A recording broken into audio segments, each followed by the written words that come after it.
So this is Scott Stickland from the University of Newcastle in Australia, who's going to be talking about the design of a real-time multi-party collaboration application. So we'll just give him a second. Yes.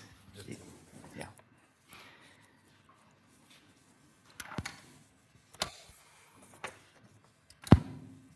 Okay, thank you for having me. I feel a little bit like an imposter because I'm not actually going to be talking about any web audio APIs.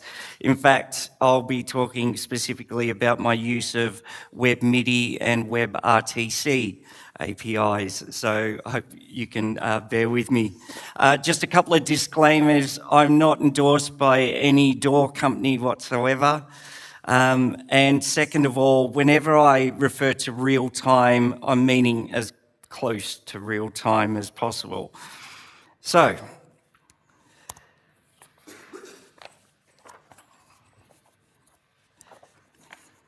the project that I'm doing is part of my PhD.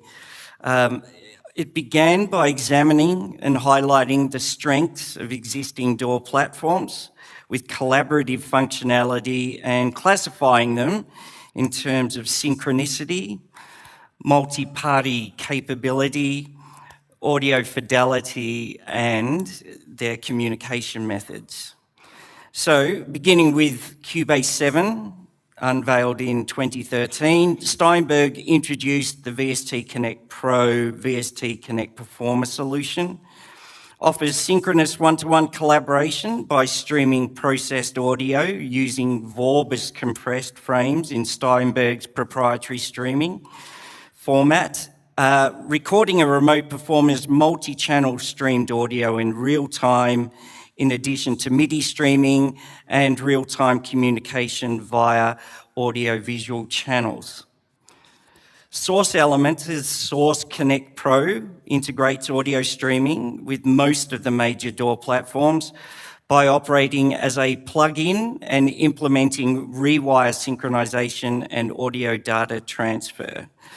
With an absolute maximum of 4 concurrent connections, Source Connect Pro implements the enhanced low delay AAC version 2 lossy audio codec for, as they claim, effective high-quality streaming.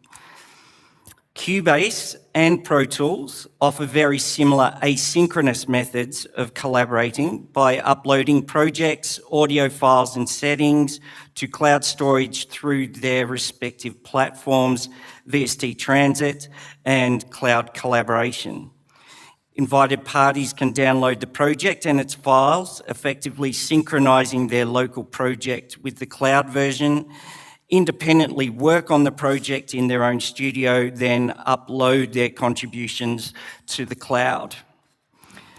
Web browser-based DAWs, which are inherently collaborative in nature, also provide asynchronous collaboration.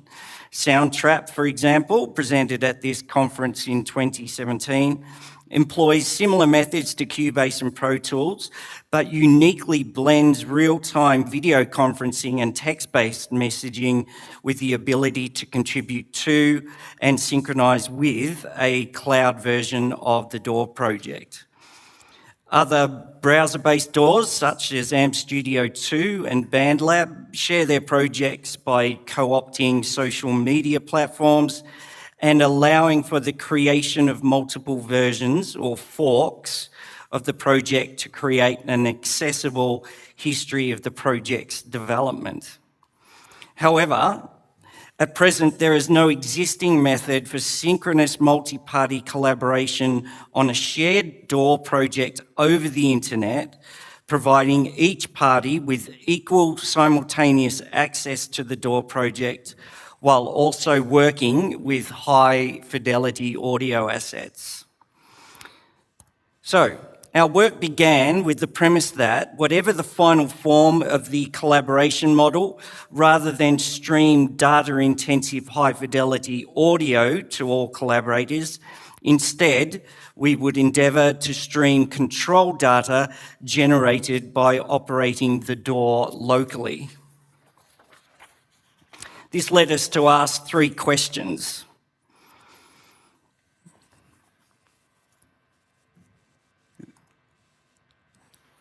So the three questions: can we get the execution of DAW commands to trigger low volume IP compatible control data? The second question: can all of the collaboration's DAW instantiations receive the streamed control data, triggering a uniform execution of the same commands? And thirdly, can all of the collaborators communicate effectively in real time as operation and editing takes place? So we consequently landed on the idea of creating and designing a web browser-based application that will interface directly with existing mainstream DAW platforms. The interface application needs to fulfill certain roles, particularly providing a way to minimise the effect of latency and jitter inherent in streaming data over the internet. Equal access to and synchronous operation of a DAW platform, high-fidelity audio assets, at least 44.1 kilohertz as a sample rate and a 16-bit depth, and a video conferencing style of real-time communication. And by grounding the interface application in the browser, we could then utilise the Web MIDI and the WebRTC APIs to facilitate these roles. In choosing which mainstream DAW to use for our proof of concept, we utilised Cubase Pro for its generic remote feature that allows users to define specific MIDI messages, including type and channel, controller or note number, and maximum value, and then map them to specific DAW functions or operations. This map takes the form of an XML file, and the DAW can be triggered by these messages to carry out the mapped function, or transmit these messages when a user performs the function manually. This is a model of the DCIA, the DAW Collaboration Interface Application model, and it's 5 different data streams. The first is session description, protocol messaging, identification and negotiation of ICE candidate connections, and NAT traversal. Second is collective audio and video media streams generated from each party's webcam and microphone sources. Cubase Pro generated MIDI control data produced by a local instantiation and then sent to all other parties in real time. Similarly, MIDI control data received from the remote instantiations of Cubase Pro and directed to the local instantiation. And finally, the Cubase Pro project file and associated audio stems uploaded to and downloaded from cloud storage. We made the decision for the DCIA to stream control data rather than streaming audio generated by each Cubase Pro instantiation for the following reasons. The volume of streamed control data is significantly less than streaming audio generated by the Cubase Pro. This results in reduced latency and demands on the available bandwidth. Therefore, there's no requirement to utilise lossy audio codecs, and of course, then there's no inherent jitter of any received audio. To efficiently distribute a Cubase Pro project and its audio files, the interface application utilises cloud storage and file sharing. So the DCIA will therefore facilitate editing and processing of the project's audio files across all of the Cubase Pro instantiations in the collaboration. To achieve synchronous operation across all of the DAW instantiations, we align playback and navigation around the Cubase Pro project. Since we're utilising Web MIDI ports, MIDI timecode and MIDI machine control system exclusive messages are additionally streamed to all participants. One Cubase Pro instantiation becomes the generator of timecode and machine control, while all other Cubase Pro instantiations in the group enable external synchronization via timecode and the reception of MIDI machine control messages.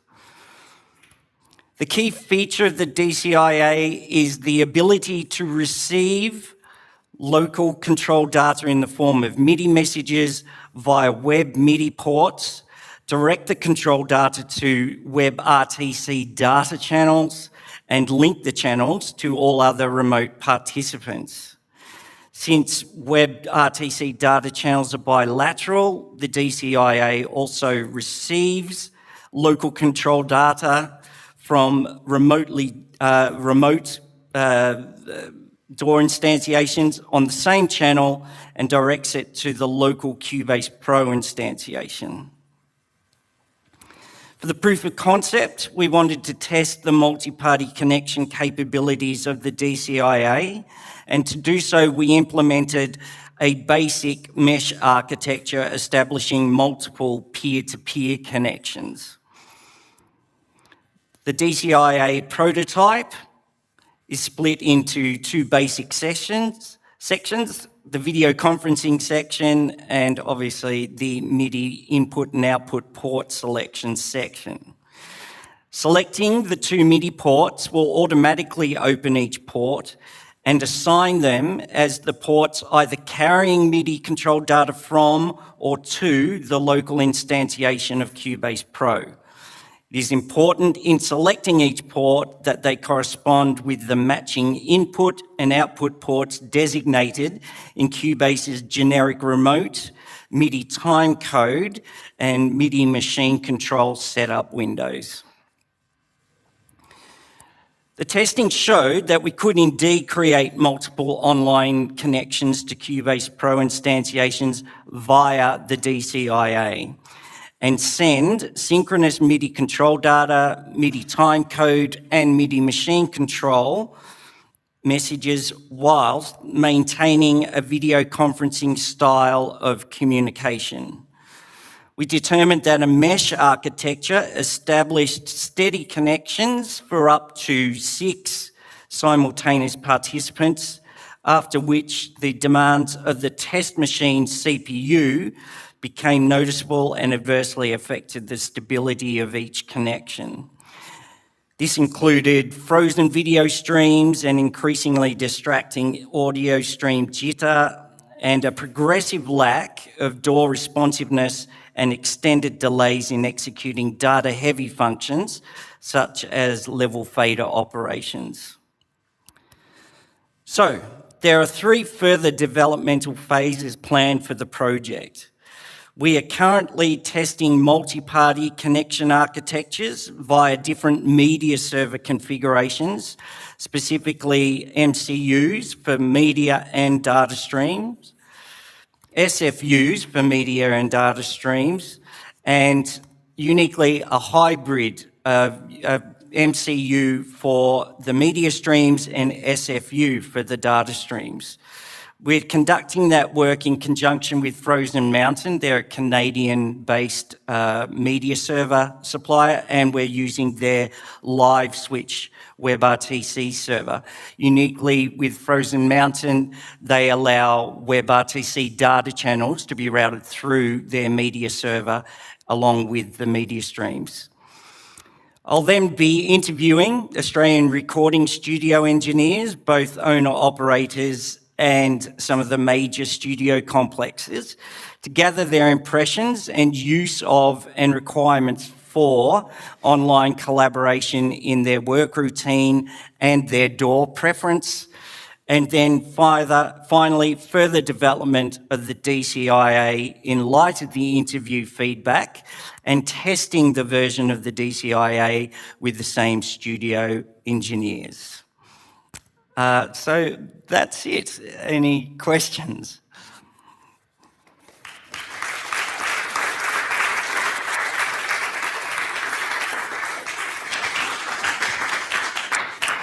Thanks very much, Scott. So have we got any questions? Yeah. Hi, Scott. I'm Hi. Rebecca from Source Elements. I built Source Connect. Right. Nice to meet you. And you. Just wondering if you're familiar with our restore and replace feature. Yes. You Yes. didn't mention that. I thought maybe you would. Oh, no, definitely aware of it. I actually mentioned that in the paper rather than in the presentation, Right. yes. So, yes, that's sort of the asynchronous streaming of high-fidelity audio post-collaboration. Yeah, it means that you can send a low-quality stream when you're, sensitive to bandwidth, and then at the other end, you know that you're going to get a full PCM recording as if you had flown to the remote location and recorded it yourself Yes. there. So we feel that that's a really important part of working on the internet in real time, interactively. I'm just making a decision not to use the word real time ever again when it comes to the internet. I think that's an important part of considering building a DAW online, and I look forward to seeing your research. It's great to see. So thank you. Thank you. Great. Any more questions? Oh, there's one at the back there.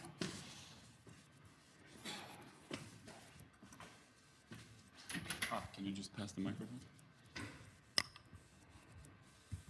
Hi, I'm from Soundtrap, actually. Two questions. One is, did you do the testing using a local network or like over the internet as well? Testing both on a LAN and then over the internet, both. Yeah, and like, I guess, did you notice any like big differences between these two situations? Yes, particularly because I was testing the same machines in the same studio space. The latency factor between sending the control data and then having it being received at the other end, that is definitely noticeable. I think because we're using localized playback, not streamed audio playback, the issue of latency doesn't really become a problem, simply because every collaborator is listening to their own DAW playback, not some collaborative audio playback. Yeah, thanks. And another question, so is the MIDI time clock stream, is that like reliable enough to sync everyone? It has been so far, yeah. Okay, that's great. Once again, just using the mesh architecture, yes, past 6, it really started getting very dodgy. However, sorry, dodgy is, it was glitchy. However, we're looking at the use of media servers. Should hopefully, playing around with that, we can see just how far we can scale that before it becomes an issue. Yeah, great, thank you. Great. Thanks very much, Scott. And oh, sorry, one more question. Apologies. Yeah, thank you very much. Great work. How you handle contradictions in the editing of something when multiple people would... Okay, so if you like, I'll just give you a quick demo, because I did prepare one earlier. So, for example, this is just a test that we did using 2 instantiations over the internet. So you can see there that we're synchronizing navigation. I hope you guys can see that. And then also track selection becomes synchronous. So it doesn't matter which collaborator is selecting, that works both ways. Collaborator 1 is the generator of MIDI time code and MIDI machine control. So that is the one that controls playback. Then we can synchronize fader positions, both for level faders and panning.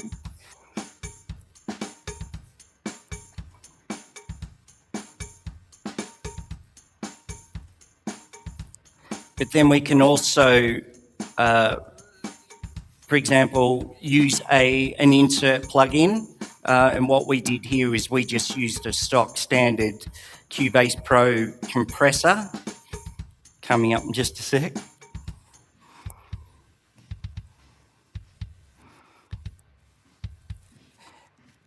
Which brings up the compressor instantiation on both machines, and so that way we can now start doing the insert editing, and once again that's synchronous across every single Cubase Pro instantiation.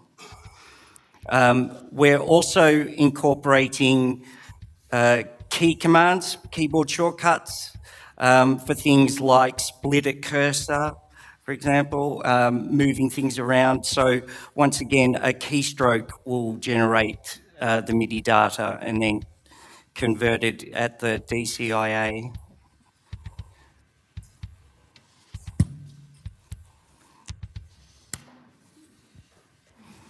Okay, one more question. How do you deal with conflict between two people when they control, say, the same fader at the same time? What's your rules there? Right, so we, with every piece of control data, we've added a tag at the start to identify who's actually sending the data. And then we haven't shown that in this prototype, but we've now got filter checkboxes, so we can filter people in and out as we need to. So, for example, if I were demonstrating something to an entire collaboration, I can filter out everyone sending data to me, but they can still receive all of mine. And so we can just selectively turn on and off their data channel streams.